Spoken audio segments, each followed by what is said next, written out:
Hey guys, what's up? Jared here at Basin CrossFit. So today I want to talk about protein on a budget specifically. Protein is one of the most important macronutrients. Has a lot to do with basically every metabolic thing that goes on in our body.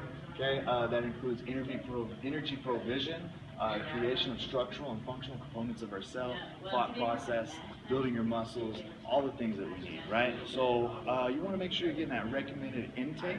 And what is the recommended intake? That's going to be anywhere from 0.7 to 1 gram per pound of body weight. Okay, so obviously that's going to be dependent on your lifestyle. If you're doing things like CrossFit, high intensity activities, sports, you're going to need a little bit more. If you're just trying to get jacked, obviously you're going to need a little bit more protein. So what I've done here is I've taken 10 sources, and these would be probably the most economic that you could use on your budget. I've broken it down into grams per $1. Okay, so if you seem to be on a budget, these may be not the most highest quality sources of protein, but these are the most bang for your buck. Okay, so going down the list, we're going to start with milk at 49.6 grams, eggs at 48, protein powders, that includes whey or casein, 45.7 grams, peanut butter is 44.9, everybody loves canned tuna at 36.1, cottage cheese 36, beans 35, ground beef 34. We're going to have frozen chicken at 32.4. The reason I choose frozen is because, honestly, when you go to the store, you can usually find the frozen chicken just a little bit cheaper than the counterpart of the fresh chicken. If you find a sale on some fresh chicken breasts or whatever, buy them up, freeze them yourself, and you can save a little bit more money there. And then the last one, we have Greek yogurt at 21.2. Okay, so again, this is just a list to give you the most bang for your buck.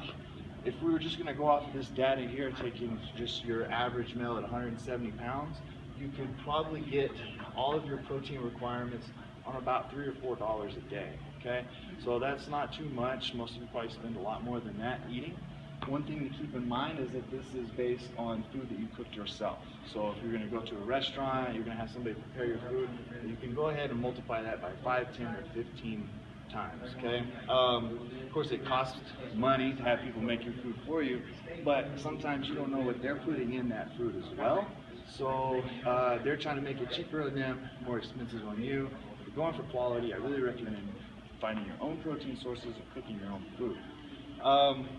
Now keep in mind, if you were going to try to get all of your protein requirements through milk, all of these things have other macronutrients such as carbohydrates, fats, things like this. So if you were to get 170 grams of protein through milk, it may cost $4.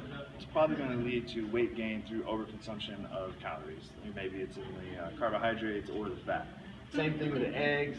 If you're getting 170 grams of protein through eggs, you may want to check your cholesterol levels because it may be getting a little bit too high. Okay, so again, it depends on what your diet is, your activity level, but just some things to keep in mind.